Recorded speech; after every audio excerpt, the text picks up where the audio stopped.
गुरुदेव के बताए हुए मंत्र, गुरुदेव के दिए हुए इष्ट देव और गुरुदेव की बताई हुई उपासना साधना में कभी भी किसी भी तरह का हस्तक्षेप बर्दाश्त न करें। बहुत वो बहते देखा ऐसे प्रवाह में बहते गए कि वो पकड़ में नहीं आ रहे, चले गए, संसार की दलदल में पुनः फंस गए।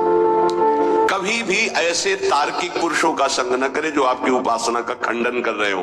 ये गांठ बांध लीजिए, बहुत हानि हो जाती है, अश्रद्धा हो जाती है। बहुत संभालना है क्योंकि बहुत कोमल श्रद्धा होती है। ये सूक्ष्म विषय सत्संग है, इसको अच्छे से समझना। हमारा भाव बढ़ता चला जाए, तार्किक पुरुषों के द्वारा भाव घट जाता है और यहां तक कि नष्ट भी हो जाता है। जो विचारवान भक्ति वाले होते हैं उनको बहुत विलंब से भगवत प्राप्ति होती है, पर उन विचारवानों को जल्दी कोई भ्रष्ट नहीं कर सकता। ये बात समझना, क्योंकि वो ज्ञान विज्ञान संपन्न है, तत्काल हर बात को काटने की क्षमता रखते हैं। पर जड़ श्रद्धा वाला काटने की क्षमता नहीं रखता, वो तो आसक्त होने की क्षमता रखता है। अब उसकी अगर आसक्ति परिपक्व हो गई तो फिर भगवत प्राप्ति। शिल्पी बाई की जैसे चर्चा में आता है, उनका ब्याह हुआ तो वो अपने वही जो पत्थर का टुकड़ा उसे ठाकुर जी मानकर गुरुदेव जी ने दिया था, तो वैसे ही सजा कर ऐसे तो पति ने देखा बार बार, तो वो पति की तरफ देखी नहीं थी जब नया ब्याह हुआ। उसने सोचा क्या है इसकी गोद में जो हमारी और ये देख ही नहीं पा रही, क्या है? बोले हमारे ठाकुर जी है। एक नदी पास में थी, लिए ऐसे फेंक दिए कि हमारे और आपके बीच में यही है ना बाधा, फेंक दिए। अब तो उसको प्राण व्याकुल हो गए, मेरे प्रभु। ये देखो देखो, जड़ श्रद्धा है और आसक्ति प्रबल हो गई, श्रद्धा प्रबल आसक्ति में बदल गई। घर ले गए, ना आँख खोलना, न बात करना, न पानी पीना, न भोजन। बहुत विनय की दुआ खोल के कहा मैं अपने प्राण त्याग दूंगी, बूंद जल ले लूंगी यदि हमारे ठाकुर के लिए। समस्या है, मेरी बहू है, अगर मेरी तो प्राण त्याग दे। फिर वापस उनका तुम्हें इतना प्रेम से बुलाना अपने ठाकुर जी, चल में फेंक दिया है। अरे पत्थर है, पत्थर का टुकड़ा है, कोई भगवान नहीं, तुमको ऐसे केवल बहकाया गया है, हमारे गुरु ने तुमको बहकाया, भगवान नहीं है। ऐसा आप एक शब्द ऐसा मत बोलिए। और वैसे बाह करके जे ही पुकारा तो वही जल से निकल कर ऐसे आए और श्री कृष्ण रूप धारण करके हृदय से लगा दिया। जड़ श्रद्धा, जड़ श्रद्धा का मतलब विचार की गुंजाइश ही नहीं। मेरे प्रभु, मेरे गुरुदेव, बस मेरे सर्वस्व, वहां विचार नहीं। यद्यपि जड़ श्रद्धा सरल भक्त हृदय को भगवान बहुत जल्दी मिलते हैं। जैसे अढ़िया जी का सुना था, जैसे निर्भय जुगल की सुन लिया कि तो एक ही पद बनी श्री राधा मोहन जी की जोड़ी, गाय चरा रहा है, गा रहा है, बार बार यही बनी श्री राधा मोहन जी की जोड़ी। पीछे से नूपुरों की धुनी आई तो मुड़ के देखा तो गौर श्याम जोड़ी पीछे पीछे चल रही। जैसे पूज्य महामहिम श्री जयदेव जी का रचित गीत गोविंद की महिमा है कि जब गीत गोविंद तो पीछे ठाकुर जी, वो एक बालिका मालिन की थी, पीछे ठाकुर। चतुराशी जी की महिमा ऐसी है, प्रिया प्रीतम, अक्षर अक्षर में श्यामा श्याम विराजमान। पीछे मुड़ के देखा तो प्रिया बात की प्रिया प्रीतम ने।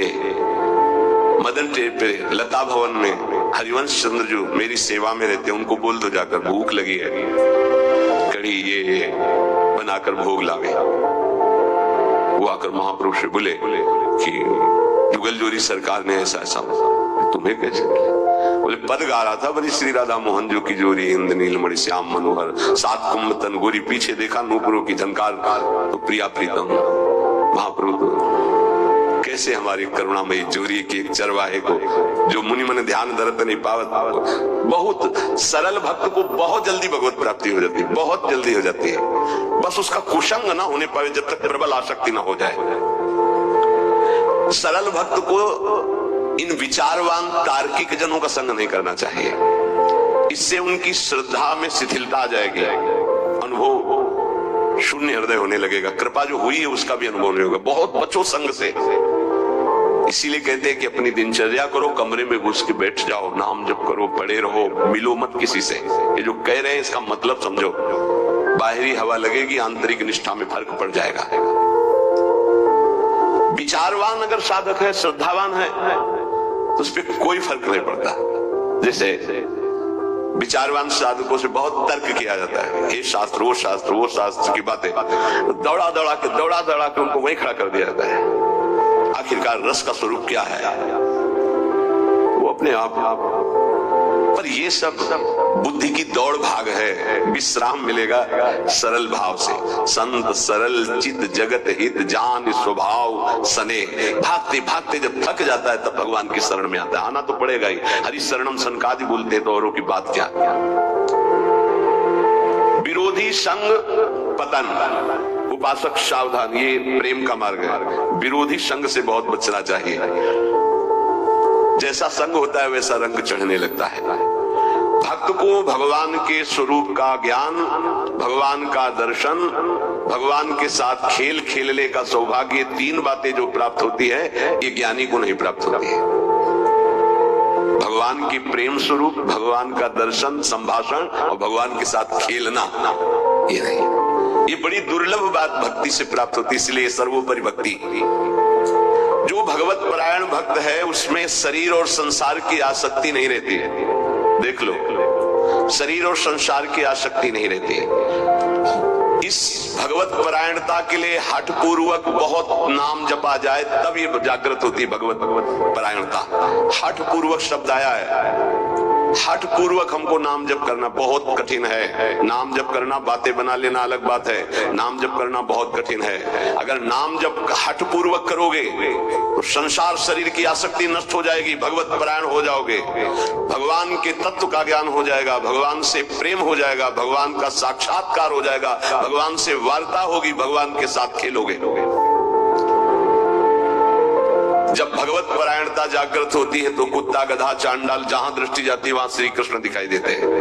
विद्या विनय संपन्ने ब्राह्मणे गवि हस्तनी स्वनी चय सुपाके जा पंडिता समदर्शिना। ये तत्व बोध हो जाता है भक्त को,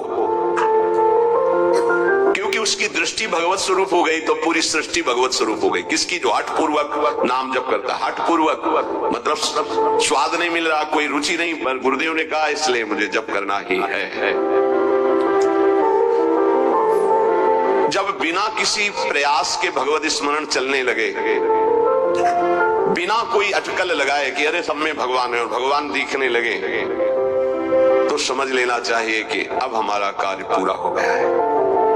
सर्वत्र जैसे साधक देखेगा तो पहले स्त्री पुरुष दिखाई देगा, फिर भावना करेगा कि इसमें श्री भगवान है, लेकिन परिपक्व जब हो जाएगा तो ये ढांचे नहीं दिखाई देंगे, केवल भगवान दिखाई देंगे। साधक हठ पूर्वक भजन करता है, लेकिन जब परिपक्व अवस्था आती है तो भजन करना, सोचो कितना आनंद होगा। भजन करना नहीं पड़ रहा, स्वाभाविक भजन हो रहा है, स्वाभाविक स्मरण हो रहा है। देखो, जल जड़ है, जल तत्व जड़ है, पर इस जल में जब रगड़ पैदा की जाती है तो बिजली पैदा हो जाती है। इसी प्रकार जो भक्त इस जड़ जिह्वा में नाम की रगड़ पैदा करते हैं तो इसे आध्यात्मिक अग्नि पैदा हो जाती है। यही सब पापों को भस्म करके, संचित कर्म को भस्म करके ये भगवत प्राप्ति कराती है। ये समस्त विकारों पर विजय प्राप्त कराती है। जड़ जिह्वा पे जैसे बिजली घर्षण के द्वारा पैदा होती है, जल में जल का परस्पर घर्षण होता है, उससे बिजली पैदा हो जाती है। ऐसे जिह्वा और नाम का घर्षण होता है तो एक आध्यात्मिक शक्ति पैदा होती है जो समस्त कामनाओं पर विजय प्राप्त कराती है, जो माया को पराजित करके भगवत साक्षात्कार कराती है। पकड़ो भाई, बात को पकड़ो।